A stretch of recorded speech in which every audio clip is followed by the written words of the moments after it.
Innal hamdalillah nahmaduhu wa nasta'inuhu wa nastaghfiruh wa na'udzu billahi min shururi anfusina wa min sayyiati a'malina may yahdihillahu fala mudilla lahu wa may yudlil fala hadiya lahu. Asyhadu an la ilaha illallah wahdahu la syarika lahu wa asyhadu anna Muhammadan abduhu wa rasuluhu la nabiyya ba'dahu. Allahumma shalli ala sayyidina Muhammad wa ala alihi wa sahbihi wa mawala, amma ba'd. Fa ya ibadallah, usikum wa nafsi bitaqwallah faqad fazal muttaqun. Qala Allah Ta'ala, ya ayyuhalladzina amanu taqullaha haqqa tuqatih wa la tamutunna illa wa antum muslimun. Ma'asyiral muslimin rahimakumullah. Dalam kesempatan siang hari ini saya akan berkhutbah dengan tema yang diberikan. Saya akan menjelaskan tentang pendidikan keteladanan. Ma'asyiral muslimin rahimakumullah. Jika kita ingin berhitung berapa jumlah sekolah atau madrasah yang ada di Jawa Timur, maka cukup mudah. Kita hanya perlu masuk ke laman Kementerian Pendidikan atau Kementerian Agama, dan di sana tertulis jelas berapa jumlah sekolah yang ada di Jawa Timur. Demikian juga ketika kita hendak berhitung berapa jumlah khotib atau berapa banyak ceramah yang ada di sosial media kita cukup berhitung melalui akun sosial media kita masing-masing. Dan saya yakin ceramah agama yang kita tonton hari ini pasti jauh lebih banyak daripada 5-10 tahun yang lalu. Tetapi yang sulit adalah jika kita diminta untuk mengukur apakah banyaknya jumlah sekolah, madrasah maupun berlimpahnya mau itu hasanah yang ada di perangkat seluler kita itu berbanding lurus dengan perbaikan akhlak kita, itu yang sulit. Kita juga akan kebingungan jika kita bertanya kepada diri kita, apakah khutbah Jumat sekian banyak yang kita ikuti, ceramah agama yang kita ikuti setiap minggu itu menjadikan kita suami atau ayah yang lebih sabar atau tidak. Dan itu juga bukan perkara yang mudah. Fakta ini menunjukkan bahwa perubahan sikap hidup seseorang itu tidak bisa melulu diukur dari jenjang pendidikan formalnya. Perubahan kita, apakah kita ini menjadi baik atau tidak, itu juga tidak bisa diukur dari berapa banyak kajian dan ceramah yang kita ikuti. Tetapi yang juga menentukan perubahan sikap hidup kita adalah pendidikan keteladanan. Ma'asyiral muslimin rahimakumullah. Di dalam Al-Quran hanya ada 2 nabi yang namanya dinisbatkan sebagai prototipe uswatun hasanah, sebagai simbol keteladanan yang baik. Dan 2 nabi yang disebutkan dalam Al-Quran itu adalah Rasulullah Muhammad SAW, dan yang kedua adalah Nabi Ibrahim alaihissalam. Di dalam beberapa menit ke depan kita akan belajar 2 hal tentang keteladanan dari 2 nabi yang hidup di 2 masa yang berbeda. Yang pertama, kita belajar keteladanan dari Rasulullah SAW yang namanya ditulis oleh Allah dalam Quran surah Al-Ahzab ayat 21. Melalui nabi ini kita belajar bahwa keteladanan itu mampu membangkitkan potensi manusia yang terpendam. Seorang anak yang merasa tidak mampu menyelesaikan pekerjaan sekolahnya mungkin akan merasa mampu, merasa kuat jika dihadirkan dengan teladan yang tepat. Seorang ayah yang merasa mulai tidak mampu berbuat apa-apa mungkin bisa terpicu semangat kerjanya jika distimulus dengan teladan yang pas. Itulah mengapa teladan itu penting. Nama Nabi Muhammad SAW diabadikan oleh Allah sebagai simbol keteladanan dalam Quran surah Al-Ahzab ayat 21. Allah berfirman, A'udzu billahi minasyaitonir rajim. Laqad kana lakum fi Rasulillahi uswatun hasanah liman kana yarjullaha wal yawmal akhir wa dzakarallaha katsiran. Laqad kana lakum fi Rasulillahi uswatun hasanah. Sungguh dalam diri Rasulullah SAW itu terdapat teladan yang baik. Liman kana yarjullaha wal yawmal akhir, dan barang siapa yang berharap ridha Allah dan hari akhir, wa dzakarallaha katsiran, hendaklah mengingat Allah sebanyak-banyaknya. Ma'asyiral muslimin rahimakumullah. Jika kita membaca sejarah, ayat ini merupakan ayat yang membakar semangat para sahabat pada saat itu ketika mendampingi Rasulullah Muhammad SAW di perang Ahzab, atau yang masyhur dikenal sebagai perang Khandaq. Saat itu para sahabat merasa lunglai, merasa lemah, tidak punya semangat perang yang tinggi. Tetapi Nabi hadir di tengah mereka dengan keteladanan sebagai pemimpin yang tangguh. Nabi yang seorang nabi tidak menuntut harus selalu dilayani.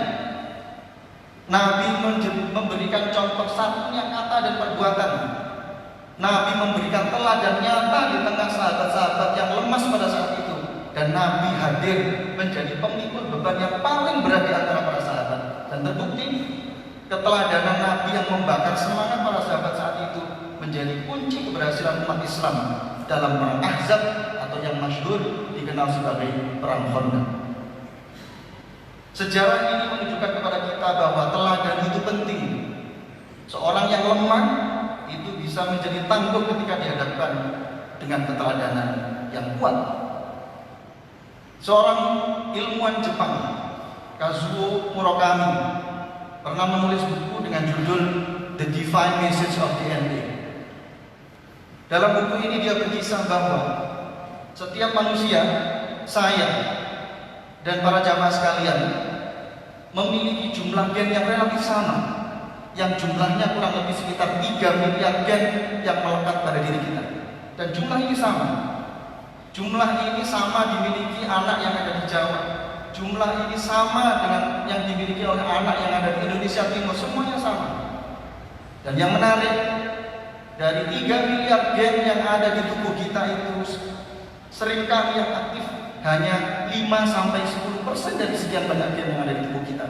Sisanya 90 atau 95% itu akan aktif menunggu respon yang baik dari orang-orang di sekitarnya. 90-95% gen yang hidup itu akan ditentukan dari apa yang kita lihat, apa yang kita dengar, dan apa yang kita rasa. Setiap orang punya potensi untuk sukses. Yang membedakan adalah stimulusnya yang berbeda-beda. Setiap orang berpotensi untuk kaya. Yang membedakan adalah teladan yang ada di tengah-tengah mereka. Anak di Jawa punya kesempatan yang cerdas, sama seperti yang dimiliki oleh anak yang ada di Indonesia Timur. Yang membedakan adalah teladan atau stimulus yang ada di tengah-tengah mereka. Sekali lagi, teladan itu penting. Tujuannya adalah untuk menghidupkan gen yang ada di tubuh kita agar hidup lebih banyak, agar produktif lebih maksimal. Ma'asyiral muslimin rahimakumullah. Pelajaran yang kedua kita bisa ambil dari keteladanan yang melekat pada Nabi Ibrahim alaihissalam. Nabi Ibrahim adalah nabi kedua yang namanya disebut oleh Allah sebagai simbol keteladanan, dan nama beliau terulang dalam surat Al-Mumtahanah di 2 ayat yang berbeda, ayat 4 dan ayat 6. Dalam Al-Mumtahanah ayat 4 Allah berfirman, A'udzubillahi minasyaitonir rajim. Qad kanat lakum uswatun hasanatun fi Ibrahim walladzina ma'ahu. Sungguh terdapat teladan yang baik pada diri Ibrahim dan orang-orang mukmin yang bersamanya. Di ayat yang berbeda, Allah gambarkan keteladanan Nabi Ibrahim. A'udzubillahi minasyaitonir rajim. Laqad kana lakum fihim uswatun hasanah liman kana yarjullaha wal yawmal akhir wa may yatawalla fa innallaha huwal ghaniyyul hamid. Sungguh di dalam diri Nabi Ibrahim dan pengikutnya terdapat teladan yang baik bagi mereka yang menginginkan ridha Allah dan ridha hari akhir. Wa may yatawalla, dan barang siapa yang berpaling, fa innallaha huwal ghaniyyul hamid. Fa innallaha huwal ghaniyyul hamid. Maka sesungguhnya Allah Maha Kaya dan Maha Terpuji. Ma'asyiral muslimin rahimakumullah.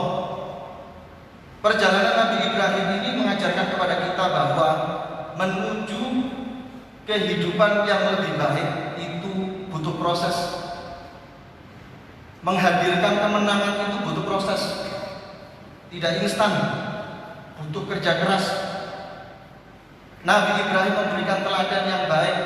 Meskipun Nabi Ibrahim tidak menjadi muslim karena garis keturunan, tapi Nabi Ibrahim berhasil bertahan dengan keimanannya di tengah kehidupan orang-orang muslim pada saat itu. Nabi Ibrahim menunjukkan bahwa beliau cukup tangguh membesarkan keluarganya di tengah para penyembah berhala yang saat itu hidup berdampingan dengan Nabi Ibrahim alaihissalam. Dan perjalanan Nabi Ibrahim ini diabadikan agar kita belajar bahwa keteladanan itu butuh proses yang panjang.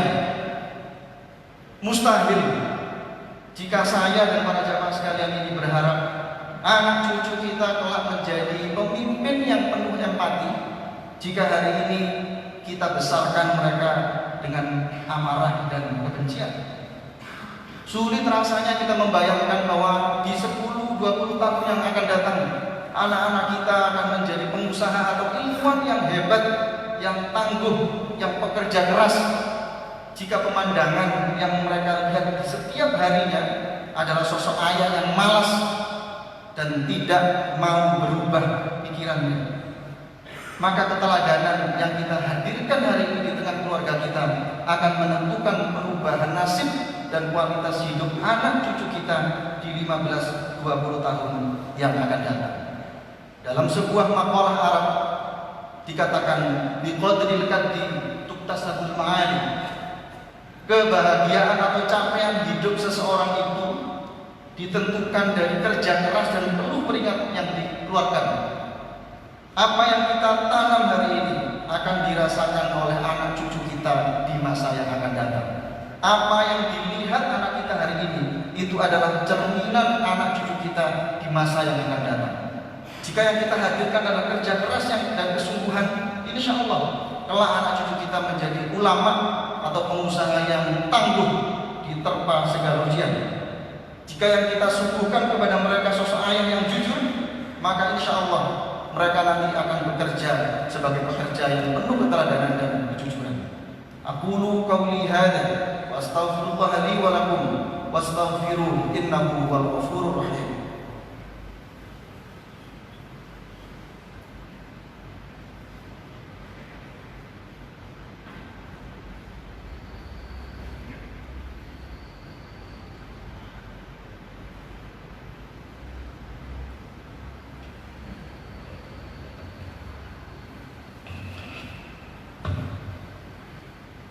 Alhamdulillah wa syukru ala ni'matillah. Asyhadu an la ilaha illallah wahdahu la syarika lah wa asyhadu anna Muhammadan 'abduhu wa rasuluhu la nabiyya ba'dah. Allahumma shalli ala sayyidina Muhammad wa ala alihi wa sahbihi wa mawala amma ba'd. Fa ya ibadallah usikum wa nafsi bi taqwallah faqad fazal muttaqun. Qala Allah Ta'ala ya ayyuhalladzina amanu taqullaha haqqa tuqatih wa la tamutunna illa wa antum muslimun. إن الله وملائكته يصلون على النبي يا أيها الذين آمنوا صلوا عليه وسلموا تسليما اللهم صل على سيدنا محمد وعلى آله وصحبه أجمعين اللهم اغفر للمسلمين والمسلمات والمؤمنين والمؤمنات الأحياء منهم والأموات ربنا اغفر لنا ذنوبنا ولوالدينا وارحمهما كما ربيانا صغيرا اللهم أعنا على ذكرك وشكرك وحسن عبادتك اللهم أحسن عاقبتنا في الأمور كلها وأجرنا من خزي الدنيا وعذاب الآخرة اللهم إنا نعوذ بك من الهم والحزن ونعوذ بك من العجز والكسل ونعوذ بك من الجبن والبخل ونعوذ بك من غلبة الدين وقهر الرجال اللهم ادفع عنا الغلاء والبلاء والوباء والفحشاء والمنكر والسيوف المختلفة والشدائد والمحن ما ظهر منها وما بطن من سائر جماعات المسجد الأكبر مظهر عارفين وبلدنا إندونيسيا خاصة وبلدان المسلمين عامة إنك على كل شيء قدير اللهم يسر وبارك لشركة المجموعة Polawijo Gosari Indonesia warasaiha wa ummaliha wa syu'ubiha birahmatika ya arhamar rahimin Rabbana atina fid dunya hasanah wa fil akhirati hasanah wa qina adzabannar Ibadallah inna Allaha ya'muru bil 'adli wal ihsan wa ita'i dzil qurba wa yanha 'anil fahsya'i wal munkari wal baghi ya'idukum la'allakum tadhakkarun wa la dzikrullahi akbar